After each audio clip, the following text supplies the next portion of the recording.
Hello and welcome back to Tektite 2020 Women of Sea and Space. This is day 2, this is Splashdown. We're going to hear from women of action, women taking action towards tactical conservation, global citizenry, and operational scenarios from deep sea to out of space. Today is all about embarking on the future frontier from below and to beyond. We begin today with an early morning opera. Please tune in via Facebook Live or YouTube Live.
Wow. Well, what a perfect and beautiful way, sobering way, to begin our second day with Tektite 2020, Women of Sea and Space. That was a piece by Lars, the director, founder of Early Morning Opera, and what a moving piece it is. It was a very appropriate entree to our upcoming panel entitled Tactical Conservation. Now, we've all read the headlines. We've all heard the stats. It's undeniable we are decimating much of the life we have the honor of sharing this planet with. From the now yearly coral bleachings mentioned by Rachel Butler Scott yesterday, to the melting of glaciers and global warming signatures measured from space that Pascal Ehrenfreund shared with us, to the overfishing and habitat destruction of the ocean mentioned by the Aquanauts, and in particular Sylvia and Alina, we're enacting a death by 1,000 cuts. To combat this destruction, we need all our hands on deck. We are all crew members on Spaceship Earth, as astronaut Nicole Stott reminded us yesterday. And we need all our creative minds to come to the table and devise effective strategic solutions. My panelists, amazing panelists, are such a lot. First up, we have my dear colleague, Barbara Block, whom I've known for many decades. Hi, Barbara. Hey. Welcome to Tektite 2020. I first became familiar with Barb while in grad school at Duke University, where she had already achieved acclaim for her research in comparative physiology under the legendary Knut Schmidt-Nielsen. Barb went on to become an assistant professor at University of Chicago, eventually ending up at Stanford, up the road from us, and where she started the Tagging of Pacific Predators project as part of the Census of Marine Life, which at the time was the largest marine science project ever undertaken on the globe. Among her numerous awards, Barb is the recipient of just that small one, the MacArthur Genius Award. Of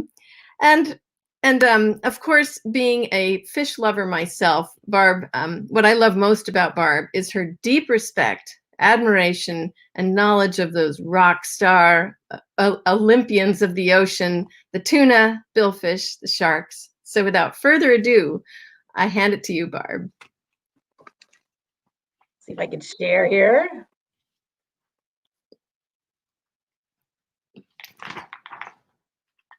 And thank you for joining us. We're both speaking to you from California. All right, I think we're set. Is that correct? Yes, looks good. Looks good. Well, good morning from Monterey Bay in California.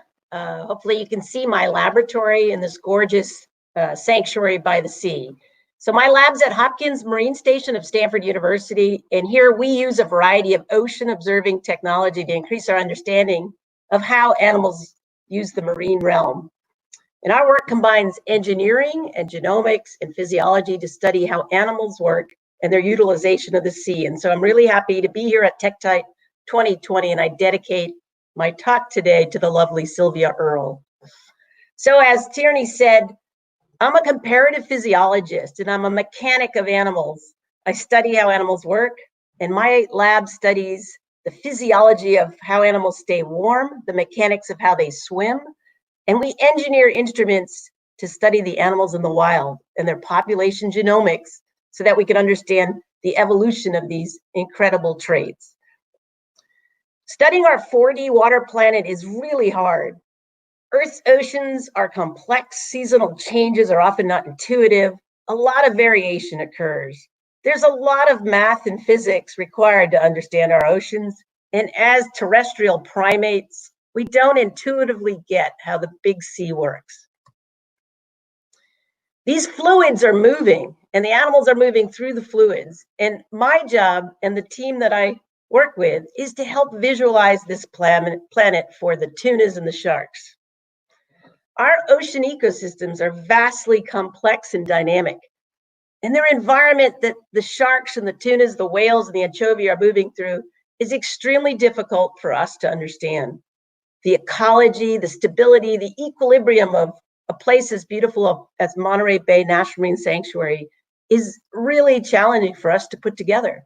It's always in motion, and the flow of energy and trophic linkages is still just being revealed to all of us. So in my lab, we use a variety of technologies, buoys and tags and gliders. We use animals with cameras to just begin to understand how it all works. And as I said, I'm using this comparative physiology toolbox. Instead of looking at the planet through the lens of humans, I tend to think of the planet through the eyes of a bluefin tuna. So what makes bluefins so unique? Well, they're the largest of the tunas on the planet. They're one of the most recently evolved animals. And what I love most about them is they're warm, they're endothermic, they make heat from within, and they swim with a very unique stiff-bodied swimming form that the Navy is very interested in. They're very efficient as they go across ocean basins. Now, we're lucky here in Monterey, the Monterey Bay Aquarium, working together with our team at Stanford, put tunas behind glass at our aquarium, and we hope one day soon you'll get to see them again. But behind the scenes at the Monterey Bay Aquarium is one of the only living laboratories we have on the planet for working with this unique Olympian, the bluefin tuna. Inside the lab, we can actually put the tunas into a flume, and we can actually pretend like they're swimming to Japan, but measure critical features of their physiology, their biology, find out the secrets of what makes them so unique. And this then allows us to put them back into the sea, next to animals you're familiar with as warm-bodied animals like a penguin or a whale. And it helps us better understand the traits that make not only the tuna, but one of its predators, the white shark, a very unique endotherm in this sea. And I want to remind you, as we actually see these animals mostly on our plate, that they're so unique that only 18 or so of the 30,000 species of fish in the sea, one of the most diverse groups of vertebrates on the planet, are these warm-bodied fish who breathe with gills. And it's really from our physiology perspective, from genes to whole animals, that we begin to understand what the word resilience means on our planet. What is it that you need to have to survive on a warming, hot day? And so that's what we do in our laboratory. We want to know what the secrets of the genes or the physiology are that will help us on these record temperature-setting days that we're about to experience and are experiencing across this planet. But also equally important is the fact that in many cases, we're eating these animals out of the sea at a rate that they can't replicate and stay up with. So on a planet with 8 billion people, we're interested in asking the question, what is it going to take to sustain these fish on the planet? So we're asking at our lab, how can we track changing seascapes? Myself and my colleagues at Stanford, we're interested in the question of sustainability. What is it going to take for our generation of life on Earth to really make sure there's a future on this planet? And what happens when we warm the sea for this metabolic predator and bubble out the oxygen, increase the temperature and make it more acidic? And what does it really mean when we set long lines for tunas and by mistake we catch a white shark? And then what happens when fleets that can't find tuna start targeting all these sharks? So in our laboratory, we've been at the forefront for over 25 years of creating a new generation of tools that are allowing humankind for the first time to go into the sea and follow where these animals go. We call them biologgers, or fish and chips. And my favorite story is the story of the archival tag, my favorite instrument, built first with a couple of companies in North America 20 years ago, maybe 25. These are tags that are sensing light in the sea, photons from that beautiful green stalk. And with the stalk and sensor stalk, we can measure, just like a mariner did with a sextant, we can measure sunrise and sunset and calculate with algorithmic math where an animal is in the sea.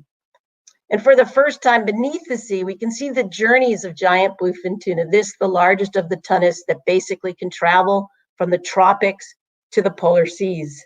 And we can then measure with a probability that's good enough to find out where your tuna is. You're not going to run a nuclear sub with this algorithm, but you're going to find out where they come together in a place like the Gulf of Mexico and spawn. And this is what we need to manage this resource that's as important in places as oil. This is a resource that many people love to have at a holiday, the bluefin. And what we need to do is basically stop thinking about it for its ruby red flesh we call sushi and start realizing the journeys and the migrations that an animal as amazing as a bluefin is taking beneath the sea. So with math and tags and people returning them, such as fishers cooperating as citizens across the sea, we've put out 2,000 instruments, and we can do something like see the track of a tuna leaving from North Carolina, going up to Massachusetts, and then in the next year going from Carolina to Ireland, becoming a citizen of Ireland in their EEZ, and then moving down into Spain and to the Balearics, and then the next few years coming in and out of the. We can see here now a new tag, a pop-up satellite archival tag, first built in its first generation in the mid-90s, now about 5 generations later, still going strong. It takes everything the archival tag can do, but now pops it off and allows us to get the tracks on even the largest of tunas. So we use these often on ships in the sea. We put on the top the pop-up tag, and on the bottom coming out the internally placed stalk of the archival tag. We can let a fish go with all this instrumentation, these jewels of engineering, and then along the California coast from a place like Baja to Monterey, we can either pop off the tag or get the archival track and learn again how this cousin of the Atlantic bluefin tuna, the Pacific bluefin, uses the sea. And then when the tag comes to the surface, instead of having to get the tag back, we now automatically send back on the top the oceanography that the animal's moving through, and on the bottom, the colors in red represent the speed with which a tuna is diving to depth, blue being calm and red being more active. And we're able to understand how these animals are penetrating the ocean, and we can create from all this data a planet bluefin. Now let's leave the bluefin in yellow behind and take a look at the largest ocean here, the Pacific. And with my colleagues, as Tierney told you, a few years back, we ran a program for the Census of Marine Life called Tagging of Pacific Pelagics. We dreamed big and put out 5,000 or so tags on a bunch of guilds of animals, including whales and pinnipeds, turtles and birds, sharks and tunas. And for the first time in the history of the Pacific, we learned how these animals use the sea, with the different colors and the spaghetti tracks represent different animals using the Northeast Pacific. And we learned, much to our surprise, there was a neighborhood that stretched from California to about Hawaii, and these animals were using on an annual basis this neighborhood. We found that there were highways we didn't know exist, such as the North Pacific Transition Zone. There was a cafe where sharks and tunas met each other. And then there's the beautiful California current, the McDonald's of the West Coast, where lots of these animals come on a pit stop. And I'll show you just 2 stories. The story that my colleague Dan Costa, who helped lead the program, get, in which elephant seals would leave from a beach just an hour away from my house here in Monterey at Año Nuevo. And these elephant seals would go on a journey all the way across the Pacific and come back. Well, maybe to the Emperor Seamounts and come back. And we'll look at this animal, the prey of the animal that I study, called the white shark. So the elephant seal was to the top of this area, using a huge geographic space. And now look at white sharks, who we thought just lived in California, and they're coming out to their famous White Shark Cafe, where they're hanging out, and we're only just learning what they're doing, because the tags showed us where the white sharks were. We were able to go there with a ship and actually measure what was happening there. And we learned there was a physical hotspot, unique, that the white sharks knew about in the ocean before we did. But this hotspot where the white sharks hang out is in the middle of the open sea. There's no protection here. Here's the EEZ of North America and Hawaii. And in green is the only sanctuary where there's some protection for animals such as white sharks. So most of their life history is out in a place that's a open ocean area. And the only way we can observe this as humans is from space. And now, using technologies that look down at the ocean from space, working with our friends at Global Fishing Watch, in the gray box is the White Shark Cafe.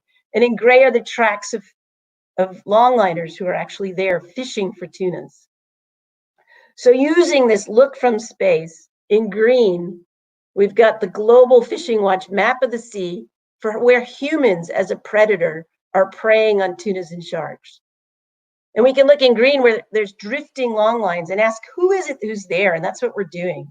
And this notion that we can now see the predation on the animals that we're trying to protect has led to a new generation of thinking, that we can make novel marine tags that might not only go beyond the discovery activity we're doing, but ask the question, how can we protect these animals, these citizens of the sea? So for the first time in a while, we're building a new generation of tags, and this tag's job is to tell us when a shark's fin is above the surface, particularly on a fishing vessel. And we call it the Fin Alert Shark Tag. It's trying to talk from the sea up to an Iridium satellite, something we haven't done before. Think of it as an anti-theft tag. You go to a store, you don't take things really because your mom taught you well, but importantly because you know you might get caught. There's a radio tag on that item. And similarly in the sea, we believe we're coming with technology to a time where Earth orbiting satellites and chips that we're used to seeing in our iPhones and our computers maybe could allow us to tag animals and allow us, especially in a large MPA, such as in the archipelago called the Chagos, we might be able to put the fast tag on the tips of the gray reef sharks and prevent them from being removed from the sea illegally when they're protected there. We're using off-the-shelf components. We're talking to GPS and Iridium satellites, and we're doing it in less than 20 seconds, an item that we've built here at Stanford University. And we envision a world in which fast tracking can happen, chipping of fish can happen, chipping of assets can happen that we lose in the sea, and also we might be able to tell when a manta is entangled and find it again and get the fishing gear off of it. So I'm going to finish with one last tag that we're building. It's a new idea, biosensor technology that our postdoc at Stanford, Joanna Nassar, has been at the forefront of creating. This tag, done in conjunction with KAUST University, is now a sensor skin. It's electronics that are thin and flexible, enabling us to do what we're doing with wearables on our own hands and taking our own heart rate. So these wearables, which are becoming familiar to us like a Band-Aid, offer a series of electronics that are available to us here at Stanford, in which we might be able to put a sensor that's conformable, that's non-invasive and cheap on an animal in the sea. And by making these flexible and making them small and inexpensive, we might be able to get many animals in the ocean ecosystem observed in an ecosystem at the same time. So that's kind of the future of widespread biotelemetry and trying to chip animals in the sea in order to begin to understand how they work. You combine the fish and chips with modern genomics, the same genomics that gave us the ability to tell where we came from and how much Neanderthal genes we might have.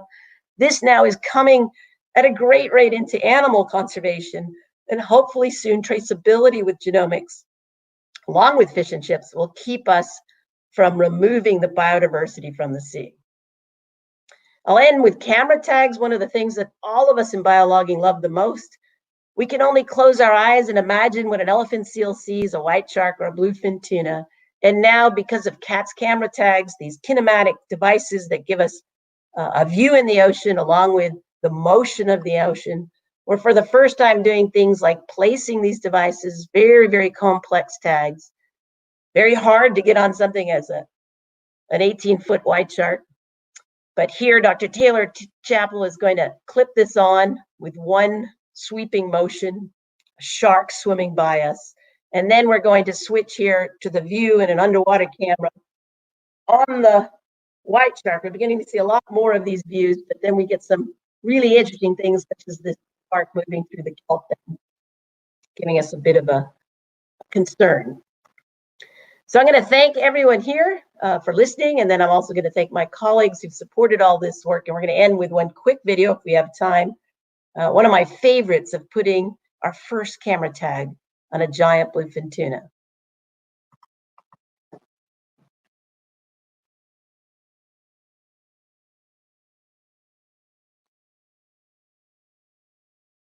I've kicked it back to you, hopefully.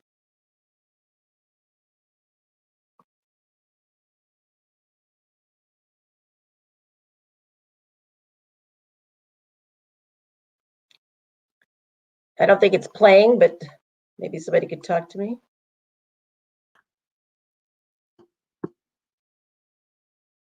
I think Barbara, we will try to come back to that.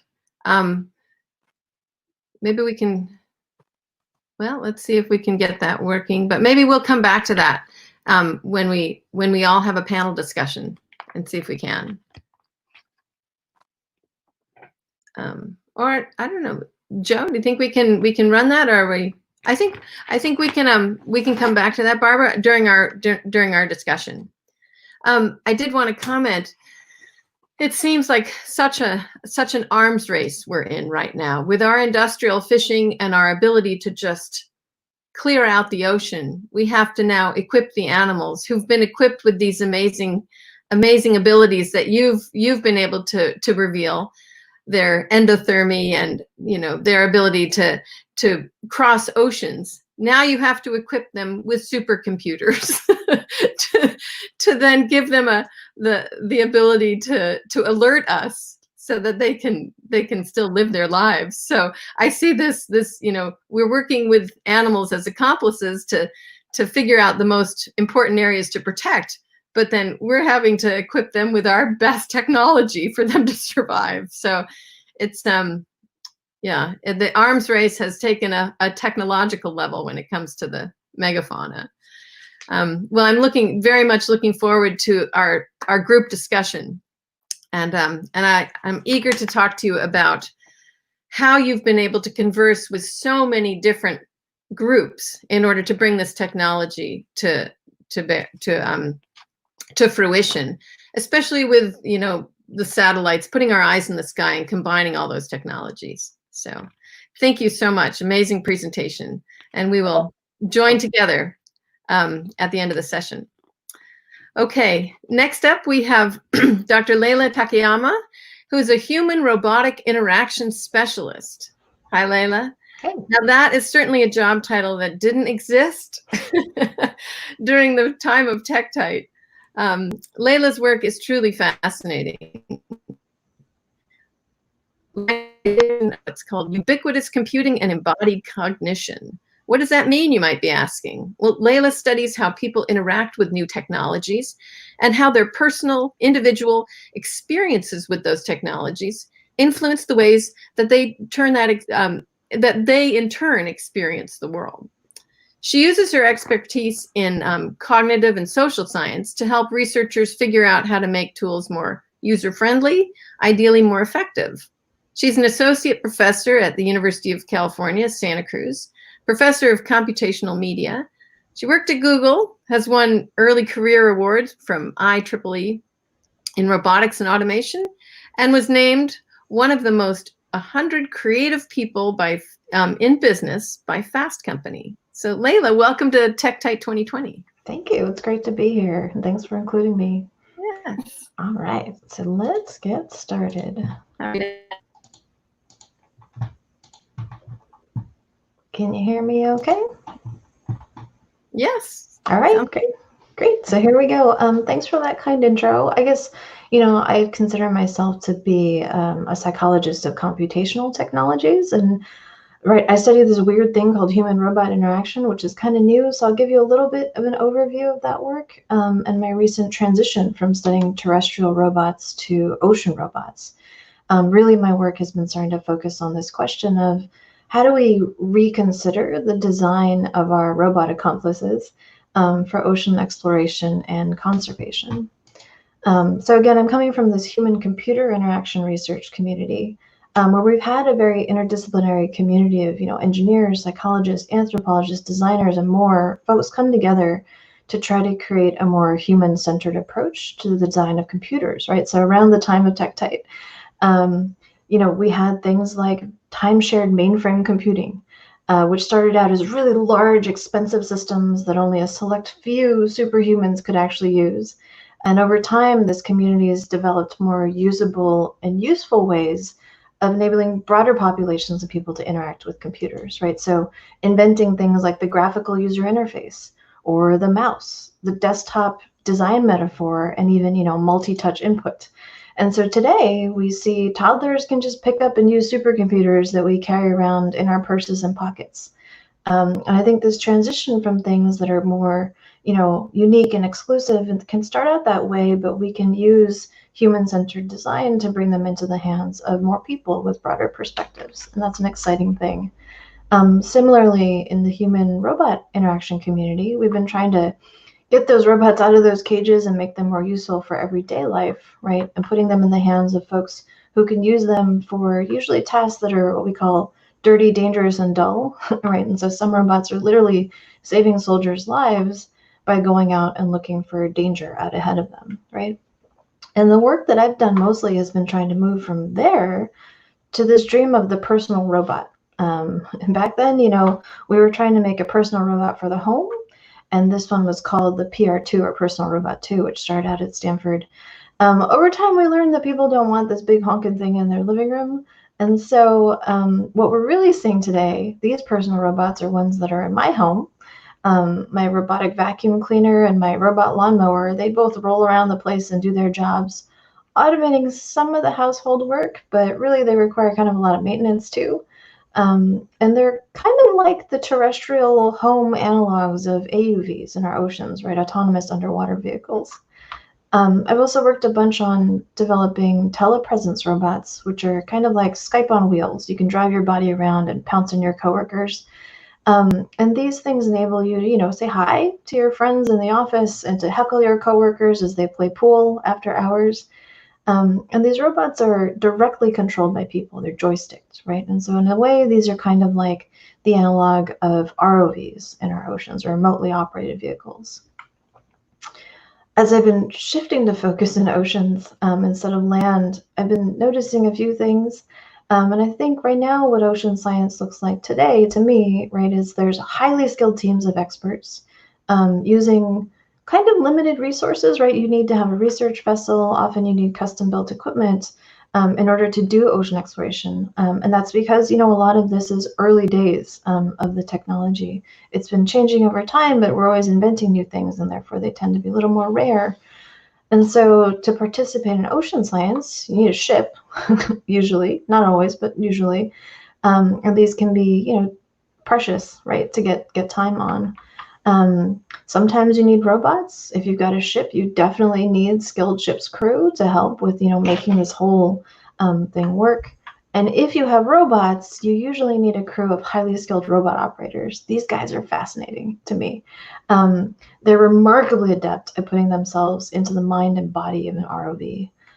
In human-computer interaction, we call this homuncular flexibility, our ability to see an action from the perspective of a different body than our own. And in our interviews with these operators, they describe things like, losing a sense of your own body because you're so immersed in the body of the robot. The robot's arms are my arms. I forget about my own arms. And that's incredible. Most people are not able to do this. Many people fail that test of becoming an ROV pilot. We, normal muggles, right, we experience sort of this really bad situation awareness. We just get lost in all the controls. But these professional ROV operators are able to monitor huge numbers of data streams all simultaneously. They coordinate plans with lead scientists, they're coordinating actions with the ship's captain, and they somehow wrangle these robots into doing all kinds of amazing scientific work. So to me, they're fascinating, right? And so today what I'm seeing again is, these highly skilled operators are using these ROVs. And that's a limited population of superhumans. That's okay for now, but what if we could enable a broader population of future robot operators, by understanding what skills are needed and what it makes ROVs easier to use. So to that end, my students and I at UC Santa Cruz have been doing interviews with professional robot operators of ROVs, of UAVs, flying robots, of service robots, and more. And one of the themes that keeps coming up in these interviews is that many of them have a lot of video gaming experience. And we wanted to see if this trend would hold up in the lab setting. So we decided to run a controlled experiment there, comparing gamers versus non-gamers in the performance while operating robots. So in this study, we had 60 participants who drove mobile robots through an obstacle course. And we gave each one of them one of 4 possible configurations. They either had a first-person or robot's point of view camera, or they just looked at eyes on the robot, so third-person perspective on the obstacle course. The other manipulation that we did was we either gave them a keyboard and mouse controller or a video game controller, because we're interested in trying to figure out which kinds of input devices actually help people to operate more smoothly and effectively. As expected, right, we found that gamers are indeed able to navigate obstacle courses faster than non-gamers. And what was more interesting, though, was that the combination of using a gaming controller with an egocentric camera, or first-person or robot point of view camera, enabled both gamers and non-gamers to perform better on the obstacle course. They finish the course faster with minimal errors. That just happens to be the condition that's most similar to the ROV pilot's perspective, which suggests we're going in a good direction there. And now we're starting to run a new set of psychology-style experiments to see which perceptual cognitive skills actually improve robot operator performance.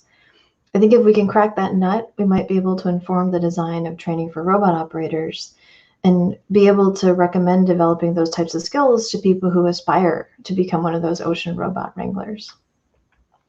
On the more autonomous side of robots, right, we see folks using autonomous underwater vehicles, AUVs. And again, it takes, currently takes highly skilled engineers in order to be able to operate these things. And so one question might be, how do we empower scientists, marine biologists, for example, to use these powerful tools, and maybe even one day citizen scientists. And so, an additional upside of putting these tools in the hands of the scientists who want to collect their data would be to free up the engineers to be able to go back to innovating, right, and developing new systems rather than always needing to maintain their completed systems. An example of this work I've been doing in collaboration with friends at Mbari is working on the long-range AUV. And here, they've invented this really cool technology that the scientists try to use, and they often will stand watch over the long-range AUVs as they're on missions, but many times they need to ask for help from the engineering team to figure out, what's going on. And so what we've been doing to try to help with this is to shadow those scientists as they stand and watch over the robots, interviewing them about their backgrounds and experiences with operating the AUVs, and trying to understand where they get stuck so that we can help to produce new design prototypes for helping them to interact with and make sense of what the robots are doing, and then eventually evaluate their performance using these new systems, new prototypes through user tests with scientists, not engineers. And our idea is that we can rinse and repeat and use iterative design cycles as we do in human-computer interaction to help make the AUVs more usable for scientists and other folks who aren't necessarily the ones who built these systems. So hopefully, we'll be able to share more about that with you in the coming year. The last observation that I'm making is that, and I do this too as a scientist, right? When we do science, we usually make papers that our colleagues can understand, but that's about it. We make prototypes that our friends can use if we help them. And sometimes we make patents, right? Which mostly only the patent attorneys use.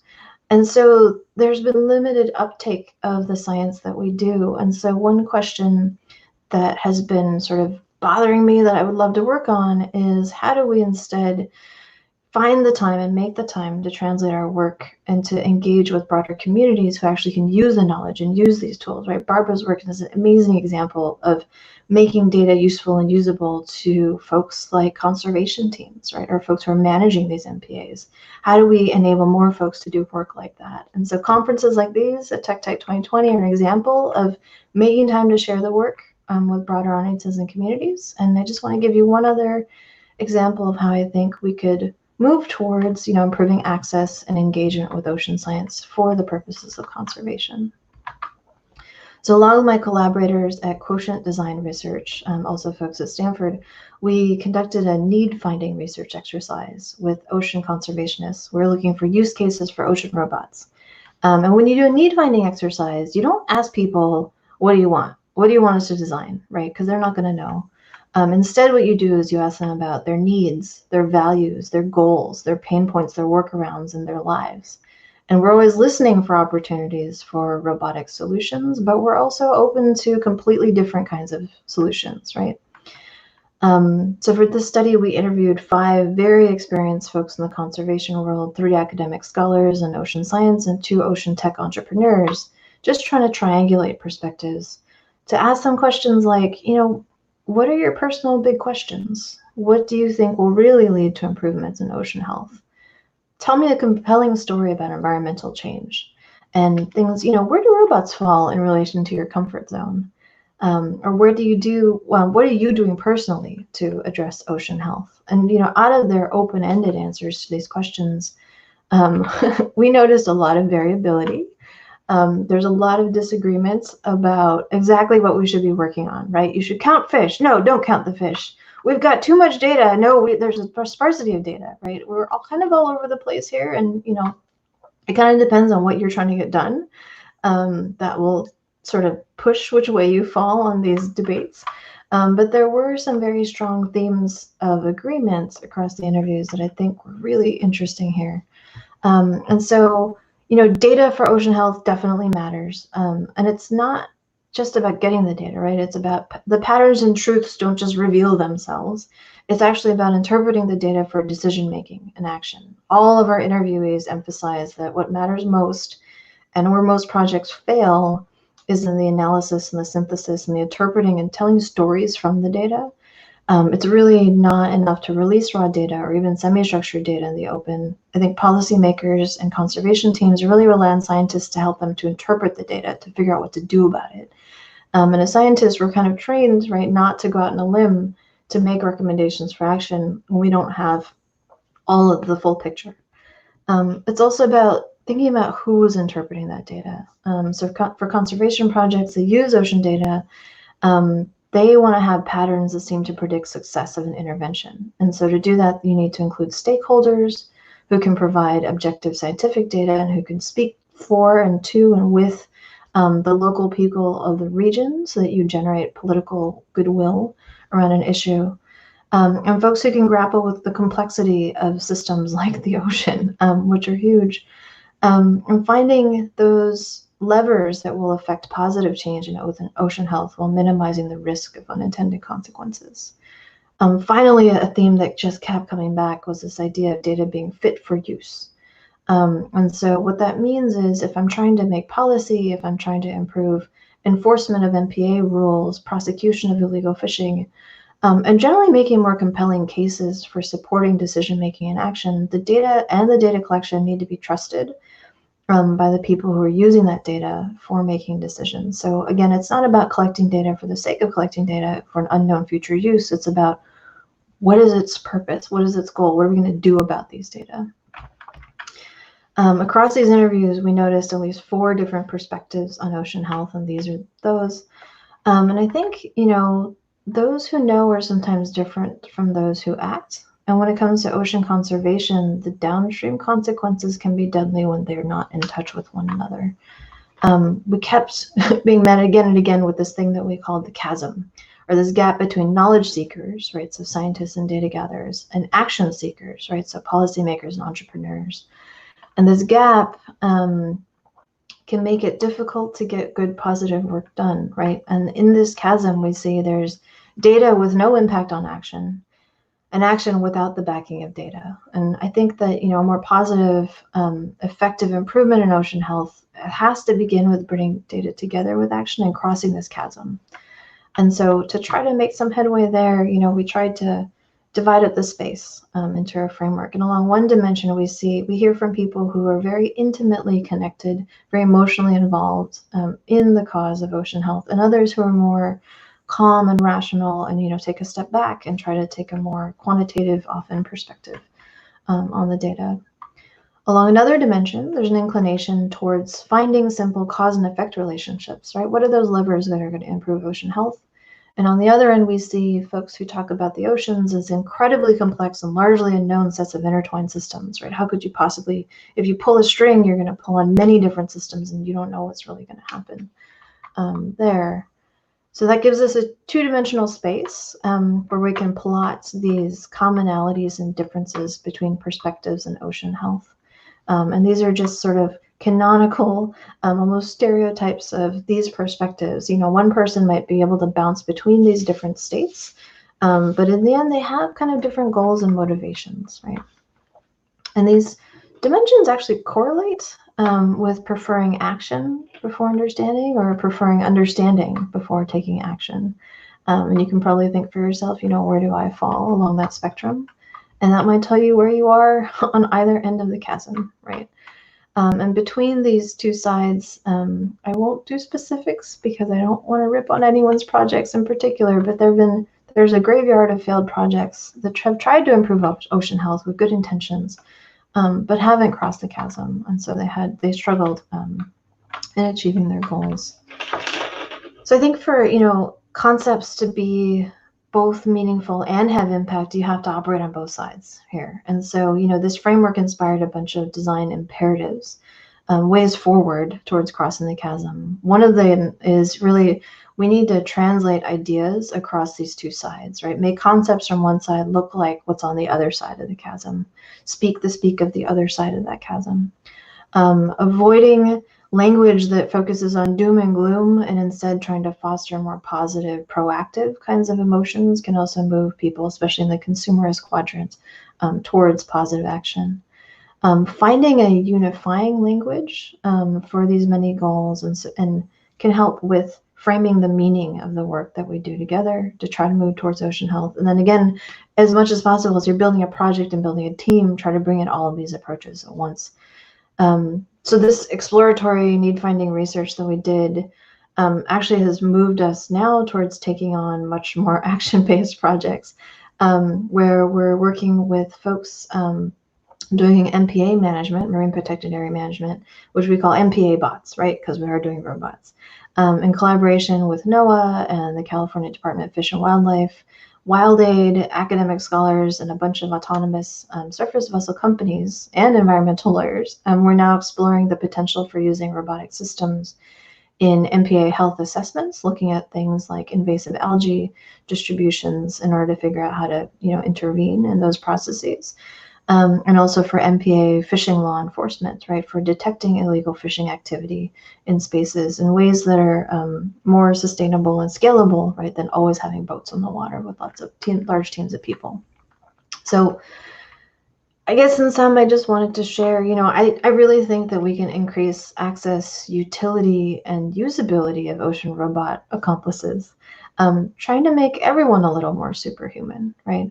How can we increase the diversity of the participants and perspectives in ocean science and conservation? I think that taking a more human-centered approach towards the research and design of ocean tech development can get us there. More specifically, right, incorporating a human-centered research and design practice, things such as need finding, contextual inquiry, participatory design, rapid prototyping, evaluative user studies, controlled studies with end users, and iterative design cycles. All of these tools are in our tool belt, and we can use this to move towards a more participatory and more inclusive future for ocean health and tech development. I think, if we can use psychology to get from complex mainframe computers that only some people can use to the current day where toddlers can just pick up their parents' smartphones and use them without any training, I think that suggests that we can move ocean robotics in that direction too. So what I'm asking for, again, is a more human-centered, interdisciplinary approach to ocean tech development that includes social scientists and designers. So one day, maybe mere muggles like me might be able to actually help contribute more directly to our understanding of the oceans and making our oceans healthier. Thanks. Leila, thank you so much. That bridging that divide between those who know and those who act, and figuring out that universal common language, that is just such a critical piece of the puzzle that requires so much knowledge of just how we make sense of the world as well. I mean, you're deeply diving into the human psyche and how we interact with each other and our cognitive biases and sometimes the blinders we put on that relate to our value system. So it's a deep dive into psychology as well as technology as well as conservation. So you're really straddling. I think you need to be an octopus. I wish I had that many arms. It's fascinating and so critical, and it's actually a perfect entree into what Katy's going to be speaking about. And I'm very, very eager to get into a meaty discussion about this as a panel when we after Katy concludes. Thank you so much. It's fascinating. Such important work. So our next panelist is Dr. Katy Croff Bell, a fellow emerging explorer at National Geographic and leader of the Open Ocean Initiative at MIT, her alma mater. This is an initiative she founded in 2017 to reimagine the future of ocean exploration and build community. So for many years, Katy served as the chief scientist of the Nautilus Exploration Program, conducting dozens of multidisciplinary ocean and archaeological expeditions throughout the Caribbean, Mediterranean, Gulf of Mexico, and Pacific Ocean, and then shared these expeditions via live links with thousands of young explorers. She literally was bringing the ocean and ocean exploration directly into the classroom of hundreds of kids. Katy's recently returned from a very exciting expedition to Hawaii, and is doing really, really exciting work, which I'm greatly looking forward to hearing about. So Katy, welcome to Tektite 2020. Thanks so much, Tierney. Yeah, the Hawaii trip, we got home and then went immediately into lockdown. So very excited that we squeezed that one in under the wire. Exactly. Thank you so much, Tierney, and good morning, everyone, or good evening, wherever you are in the world. It is an honor to be with you here today in celebration of Tektite 2 Mission 6. Now, while a lot of amazing progress has been made over the last 50 years in terms of technology and exploration, and you've heard a lot already this morning, from the discovery of hydrothermal vents to shipwrecks in the ancient world to underwater brine pools and mysterious purple orbs, we still have a lot of work to do. Take, for example, the IPCC special report published last fall on the ocean and cryosphere in a changing climate, which shows, and I'm not one to be prone to the doom and gloom story, but it does show some pretty bad news. In case you haven't seen it, it shows every region of the world's ocean across the top, and then increasing temperature and sea level in yellow and decreasing oxygen and pH in green. Now, as a result, this results in mostly negative impacts on ecosystems all over the world, and you can see a lot of pink across that table. But one thing that particularly struck me was the predominant no assessment for deep sea. We simply don't have enough data to assess whether or not climate changes are impacting the deep ocean. Compound all of these environmental changes to the ocean with drilling and mining, biopharmaceuticals, fishing, garbage, our activities are risking our food security, safety, economies, and cultures around the world. And yet, as is shown in that special report, we don't have a firm understanding of the deep sea. It's primarily out of sight, out of mind for most people. So let's get out and explore. But who can actually do that? About 71% of nations in the world have deep waters in their exclusive economic zone, or EEZ. So that's deeper than 200 meters. But only about 15% have significant assets, meaning ships, deep sea vehicles, remotely operated vehicles, human-occupied vehicles, to be able to explore that volume of water. This inequity is severely hampering our progress, not to mention the fact that using those current exploration methods, it will take about 10 to 100,000 ship years to completely view the seafloor at a rate of tens of thousands, $75,000 a day. Let that sink in. We could continue employing large, expensive assets and making incremental progress in exploration of the deep sea. But even if we added 10 more ships with the same capabilities, or 100 more ships, it would still only knock it down by 1 or 2 orders of magnitude. We might get hit by an asteroid before we see our entire seafloor. Or we could invest in new technologies, research methods, and social systems to fundamentally transform what it means to discover the ocean in the 21st century. My vision is to create a new paradigm for ocean exploration by employing collaborative, innovative research methods across a spectrum of platforms and tools, and making ocean discovery accessible to all communities around the world. I believe that by creating a suite of low-cost distributed systems and supporting a community of explorers around the globe, we would accelerate our understanding of planet Earth faster than ever before. So to summarize the challenge, deep sea exploration is inefficient and as a result too slow. We simply can't wait. It's expensive, resulting in limited to no access by those who can't afford it, and exclusive. Most times you need to have a PhD and be from a developed country to get access to the tools needed. So as a result, the rate of exploration and our understanding of the deep sea is too slow to inform responsible management. So we need a fundamentally new approach that involves 3 components: developing low-cost sensors and platforms, advancing data analysis, access, and archive, and creating a global community of explorers. I also want to note the importance of interdisciplinary collaboration to make all of this possible, which you can see in Barbara and Leila's talks. We need to look at other industries, other fields, from commodity electronics to toy makers to Hollywood storytellers, to truly create a sea change for the deep sea. So to take a look at the first step, developing low-cost sensors and platforms, this will dramatically decrease the cost to access the deep sea. So current best practices focus on ship-based equipment. You saw some of that in Leila's talk, which affords spectacularly detailed mapping, exploration, visualization, and sampling, but on hyper-focused spatial scales. It also defines a very high price point and caps the area explorable per year. In addition, excuse me, there are certainly times when hundreds of thousands to millions of dollars could have been more strategically focused on other areas, since many key questions don't need the fine-grained observations that large ships and ROVs afford. We need to maximize the efficiency of discovery by dramatically decreasing the cost of access to the deep sea. I want to share two projects with you right now. The first one is more for fun than anything else. So 2 years ago, my team created Lego-based remotely operated vehicles called Wayfinders that we piloted for a 2-day project, a workshop with a group of about 40 high school students from around the world. This was with the National Geographic student expeditions. Obviously, this vehicle cannot go to the deep sea, but it can be used to get kids interested in ocean science and engineering, which is critical in building that global team in new communities.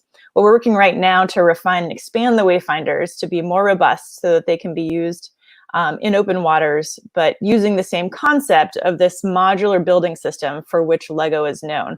You know, you can take a pile of bricks and turn it into a bird or a ship or a car. It can be anything you want it to be. And so that's the kind of spirit that we're putting into this project. Now, the second one is called Makanu. This is a very, very new one. Makanu, or coconut eye in Hawaiian, is a low-cost oceanographic camera and sensor platform that enables the exploration of undersea environments using a new pressure-tolerant camera housing built in collaboration with the MIT Future Oceans Lab. It was originally conceived as a system for educational workshops with the Polynesian Voyaging Society and Kamehameha schools. And it will allow people to explore and monitor their marine resources to 1,000 meters deep, or even looking at multiple thousands of meters deep for a very low price point. This is based around off-the-shelf single-board computers and readily available microprocessors. Makanu will be inexpensive to produce, easy to program, and simple to use. The system is currently in development, and we plan to test them in the water probably sometime this fall.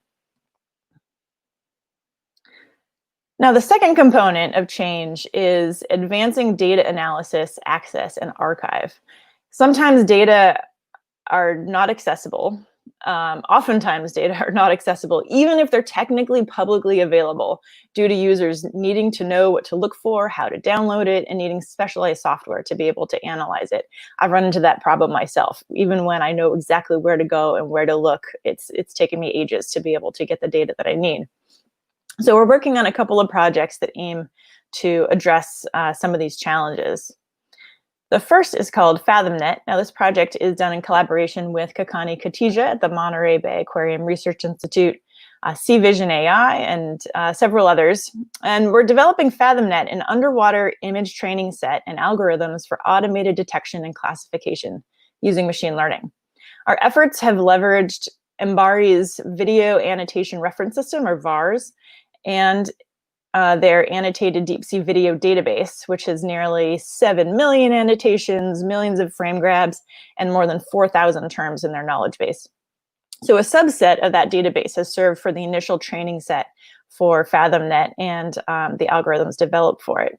We've shown that our tools can be used not only on MBARI's own data, but can also be applied to other institutional video data, including footage from National Geographic's deep sea cameras and the NOAA ship Okeanos Explorer's ROV Deep Discoverer. So this video that you're seeing here is Okeanos video, and it shows proposed bounding boxes for morphological or shape-based detection that can then be sent to an expert for verification. Now, as FathomNet continues to develop and incorporate more image data from other oceanographic community members, we hope that this effort will ultimately enable scientists, explorers, policymakers, storytellers, and the public to more fully understand and care for the ocean. The second project is the Large Interactive Laser Light Field Installation, or LILY, and is the basis of an MIT master's student thesis. So also in development right now.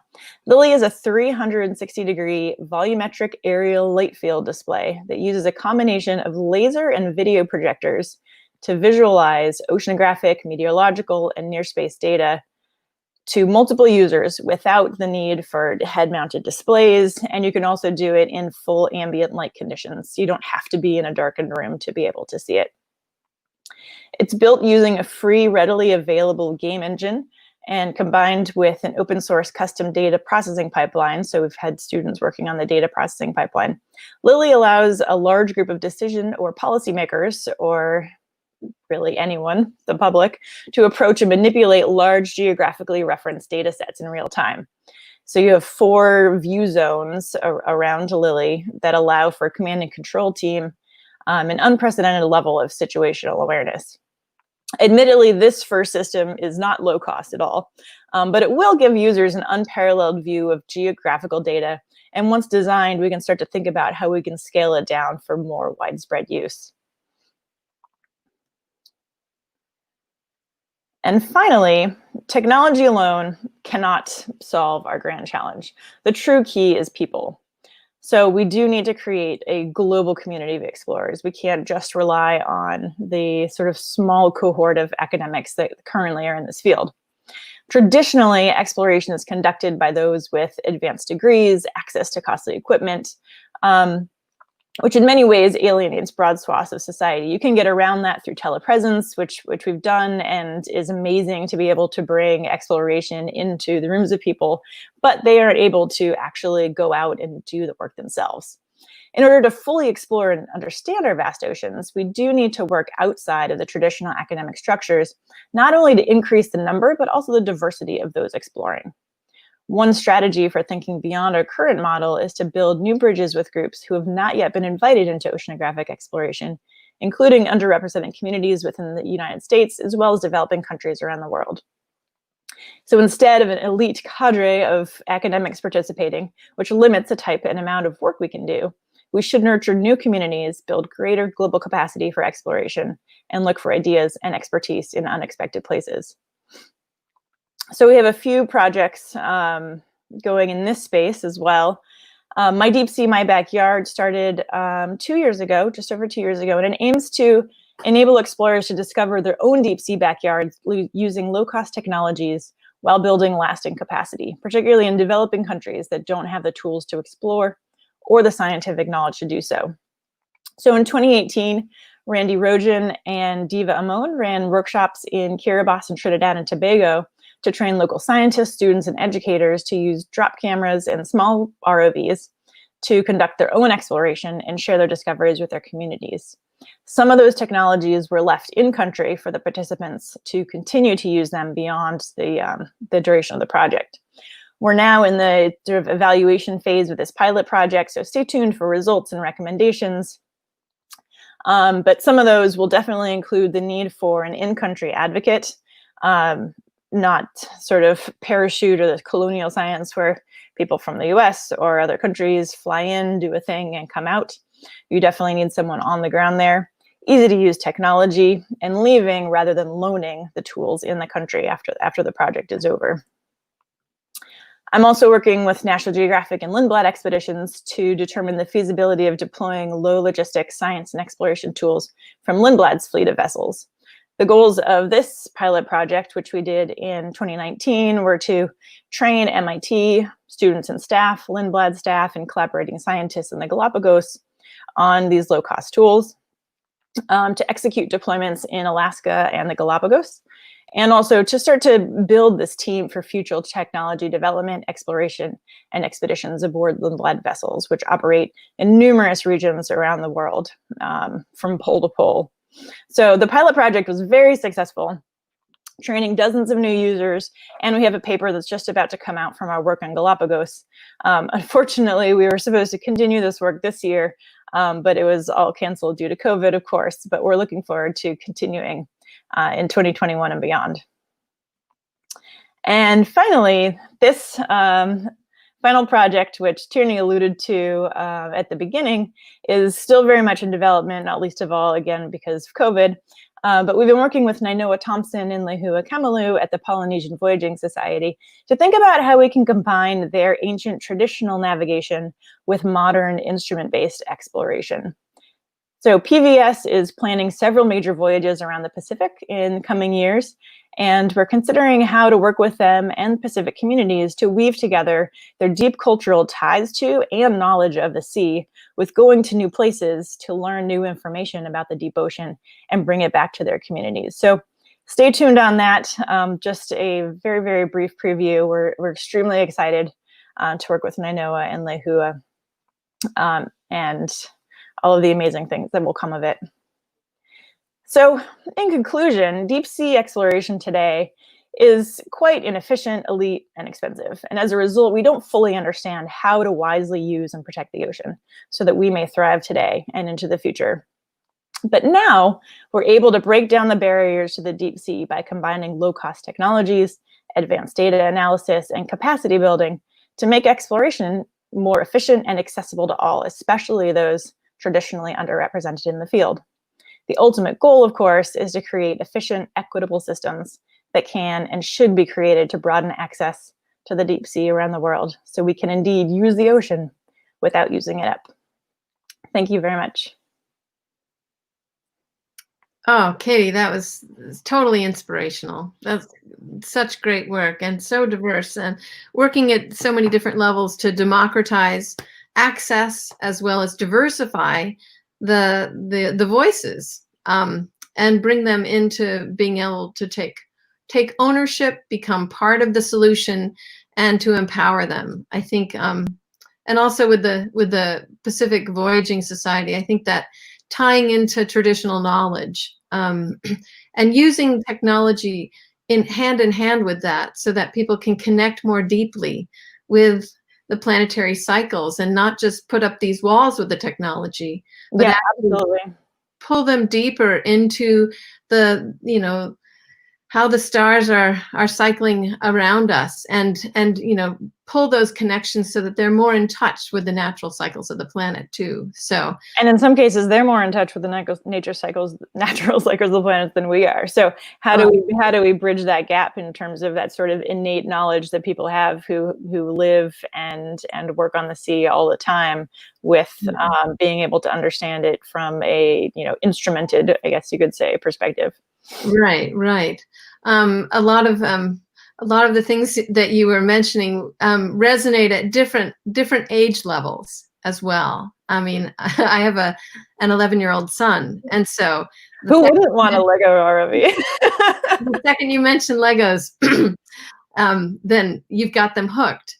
And also the fact that all that time spent gaming may not be for naught. And so that I watch him playing Minecraft and think, how on earth can you navigate in that space so quickly? And it's so natural for him to be navigating that way. And so those skills, there's such a large swath of young people who are building those skills in the gaming world that can be put to great use. So you absolutely need a huge diversity of different kinds of people. For Lily, you know, the master's student who's working on that has a background in optics, and the research scientist who's been managing that project spent a lifetime as a Hollywood special effects supervisor and has been working with me for the last couple of years. So that project definitely would not have even been conceived without him on the team. Excuse me, both of them on the team to be able to, you know, come up with that amazing idea and be able to carry it through. So yeah, I'm really excited about bringing in everybody. And I think you know, the games could be organized so that you actually could look for talent as you know, Oh, yeah. as people do better and better in the game across the globe. You could look for talent, be your job search vehicle. So it's got me thinking about that. You know? So I would like to welcome the other panelists back on, Barbara and Leila. And thank you. I'm really looking forward to this discussion we're having. I think maybe if we could, Barb, how long is the video that you've got? It's 2 minutes. 2 minutes. I think it'll be in 2 minutes. So I'd like, if we can, sort of, and I think this is being able to see the world through the animals, ocean world through the tuna's eyes. So maybe let's take 2 minutes to watch that video, and then we'll open it up to discussion. Okay. So let's see if we can get that video running.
Well,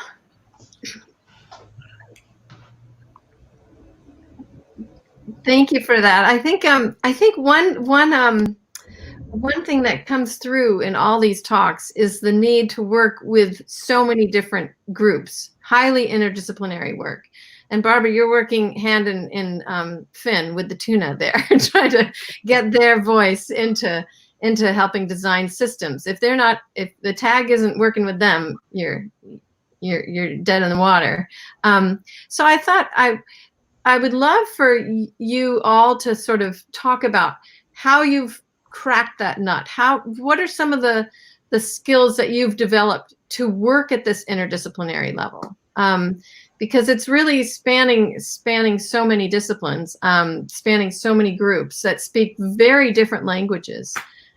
Maybe we could start with Barb. You're certainly, working with NASA and putting your eyes in the sky, trying to unite those the worlds of space exploration with satellites and ocean. Maybe you could just give a few words about some of the tactics you've used to find that common language. Sure. Hi again. I take it you can hear me. Yes. Yeah. I think in science, especially in comparative physiology, we're taught to be fearless. So our forefathers and foremoms basically gave us the skill set to think interdisciplinary, to not be afraid of the questions, and then, like Knut Schmidt himself, basically build the devices, collaborate with the engineers, and if you had a question, then you could go get the answer. Mm-hmm. Yeah. And so it's just fearlessness. You're just not You're not shy to reach out to someone who's completely out of your field and say, look, I need your help. Yeah. Well, I think importantly, it's a skill set that our training of animal physiology is giving us. So I want to encourage everyone to not think that physiology is a dying field at all. It's a really integrative science. And the science for all its time has been one in which it combines the question, the discovery with engineering, the device that you need to make the measurement. So we're really, from a very young age as a scientist in physiology, given the idea that you can measure precise things, and we like to think about how to go out there and do it. But I believe in the true realm of the oceans, it's really a difficult environment, as these other engineers and scientists have shown us today. I think we're just exploring the beginnings of what we'll be able to see and know, 20 years from now. Yeah. And Leila, you want to add anything to that? Yeah, I mean, I agree. I think to me, it's really just being able to listen first and talk second, right? So building empathy for those other perspectives, because we don't stand a chance at cracking any of these wicked problems on our own, right? You have to work with these other folks. And so like understanding their worldview is what makes that possible. Yeah, yeah. And Katy, you're working across the globe, different languages, different cultures, different technology access. Yeah, absolutely. And I think for me, it started so early on in my career. I studied ocean engineering as an undergrad and got involved in exploration through a project to the Black Sea to look for shipwrecks with archaeologists. So from the very beginning, it just was obvious that you had to work with lots of different kinds of people, be it discipline or culture or language or whatever the case may be.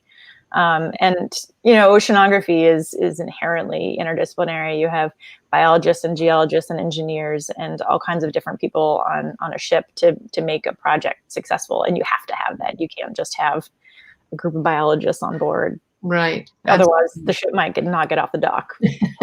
So it's inherently interdisciplinary, but I think that pushing the boundaries and looking beyond, like Barbara's doing with the biomedical community and Leila's background in psychology and robotics, and how can we push it even further and to get people who haven't maybe never even thought about the ocean to be interested in working with us on some of these challenges. Yeah, well, we have a bunch of questions coming in from the audience. I think a big thing on people's minds is we have this burgeoning technology of augmented reality and virtual reality. And we see that becoming more and more democratized and better, and using that in how do you each of you see that being a part of furthering our ocean exploration pursuits? Maybe Leila, do you want to start with that? Yeah, sure. Actually, one of the projects I didn't talk about earlier was we've been collaborating with Mbari folks on using VR and AR to help the pilots of the ROVs do their jobs, more efficiently, make their lives a little bit easier. And also, how can we use that data to, build more empathy from folks outside of the ship, right? Those of us who don't get to be on the ship, how do you make it feel like you've been there too? Building a relationship with the creatures of the sea, right? That's much easier in a more immersive kind of space, which VR and AR enable. I think in talking to you earlier, there is only so much you can ask of a human body. If you put them in a VR headset on a ship, on the ocean, in a storm, yes, you will puke. You will puke, exactly. And so you're going to lose that lunch that you had. So there's only so much you can push the human body. We can adapt and we can learn, but that interface is critical. Yeah, we are not machines. We are not machines. Katy, how about your work with VR and AR?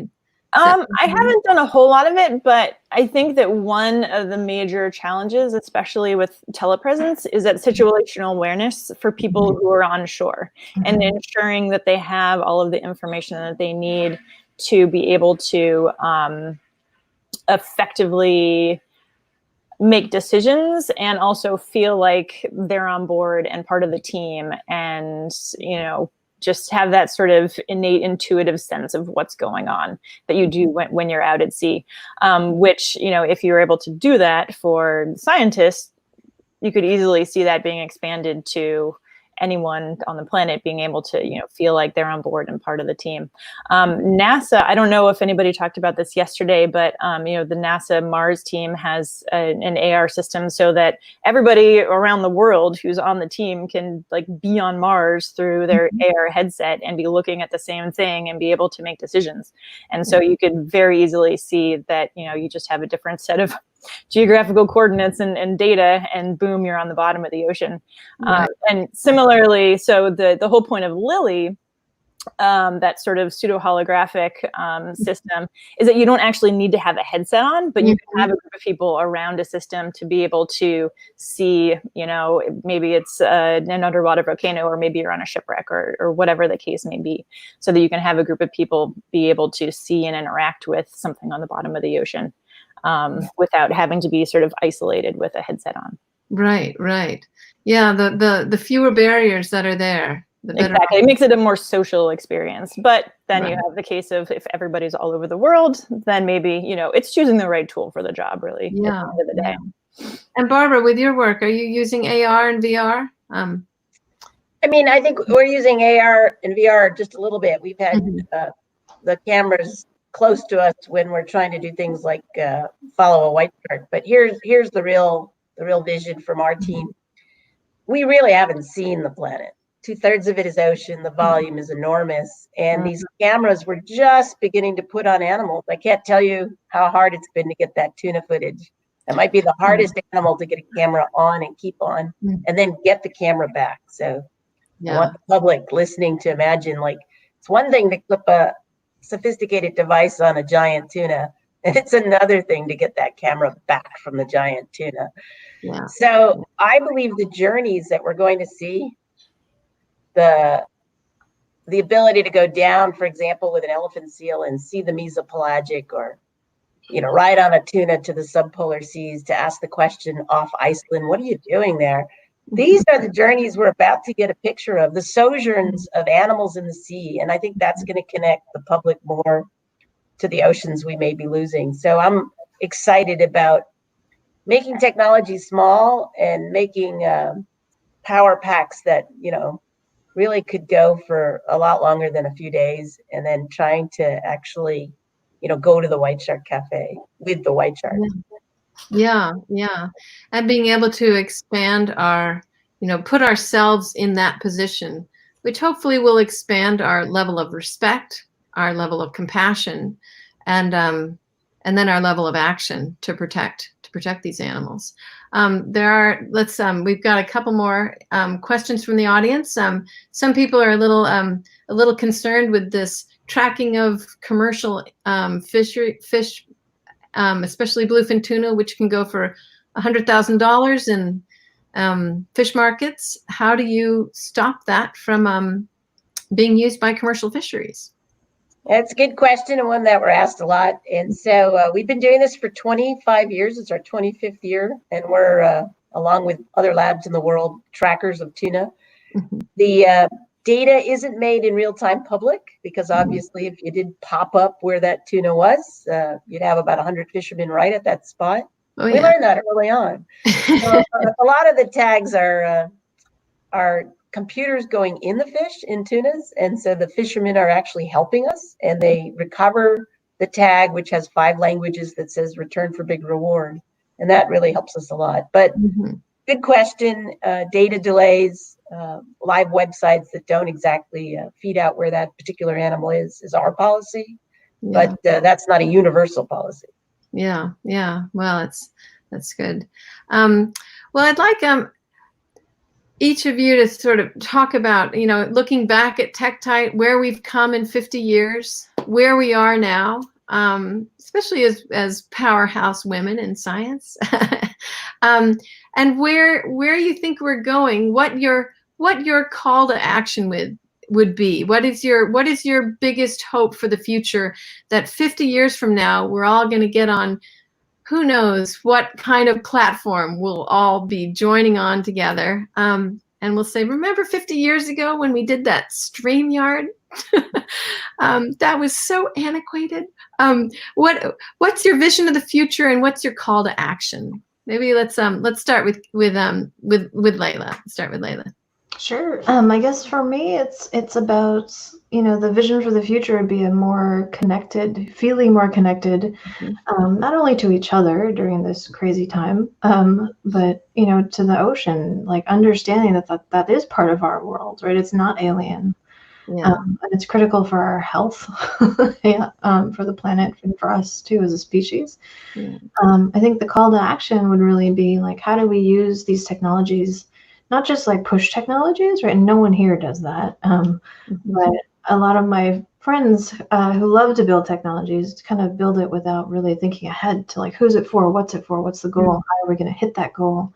And I think these collaborations with like your end user, right, are critical for figuring out like, why are we designing it? And then how should we design it? And should we even be designing it at all? Yeah. Yeah. So it's just going to be a very exciting time in the next 10 years. What do you think is sort of like a technology that you think is going to really be transformative, or your? I mean, right now we're very, and I would call it ocular centric, right? We're very visual, and that's a very powerful perceptual channel for humans, right? A huge part of our brain is dedicated to vision. I think we're starting to see big advances in things like haptics, and acoustics, and maybe even smells, right? So what are those other senses that we can use to help people to feel like they're there, right? Right. Expanding our Umwelt. Exactly, right? Like stick some mirrors in that water and like make it feel like 3D sound. Those soundscapes are powerful because they put your head there, right? You're in the water. How can we take advantage of those multi-sensory experiences to make people feel more connected to the ocean? That'd be exciting. We see through this narrow lens, and there's so much more out there that we're picking up maybe subliminally, but feel the water, right? Yeah. What about you, Barbara? Well, I'll say that Tektite and Sylvia Earle and the team were way ahead of their time. 50 years, it's hard for, I think, any of us to imagine 50 years ago doing what they did. It's just beyond anything I could imagine. So I would like to take the theme from Sylvia that oceans are Earth's last frontier. We barely know how they work. We barely understand how they function. We barely understand the animals that we take out to put on our dinner plate. Yeah. So the way to think about the future for me is that, as a physiologist, the most imperative thing we do is understand the patient is the planet, and that we need to use all of our technology to better understand how the planet breathes, how the planet is losing oxygen, how it's absorbing CO2, and how it's vital as our living lung, if you will. And we've got to do what we can do with technology to bring all of our friends who are humans into this realm to get them excited about the importance of understanding it so well that we have a planet that is here doing well, 50 years from now. Yeah, here. And Katy, with you're bringing a lot of voices into that same call to action, aren't you? Yes. Definitely want to echo Leila and Barb's calls. But I also want to point out that, 50 years ago, this event wouldn't have been possible because you wouldn't have had the number of women who are in marine science and engineering and space science and engineering. So, we have come a long, long way from the very first all-female aquanaut team to today. You see women all over ocean and space sciences, which is awesome. But you don't see, I don't think, enough cultural and other types of diversity in oceanography. And that is what I would love to see in the next 50 years, is have it not just be, Americans and Germans and British and, the sort of top countries and mostly white being the ones who are doing the exploration and conservation, but have it be a broader chorus of voices from all over the world, from all cultures and backgrounds. Yeah, well, it is certainly all hands on deck, and right. You guys are so so completely inspirational. I'm going to be following your work, and thank you so much for joining our panel. Keep fighting the good fight, and thank you once again. Thanks for having us, Tierney. Thank you so much, Tierney. Great panel. Yeah. Okay, so now we're going to take a quick break. Well, a coffee break. Viewers, you have a chance to get up, stretch your legs, and we will be back in half an hour with our next session. Thanks so much for tuning in to Tektite 2020.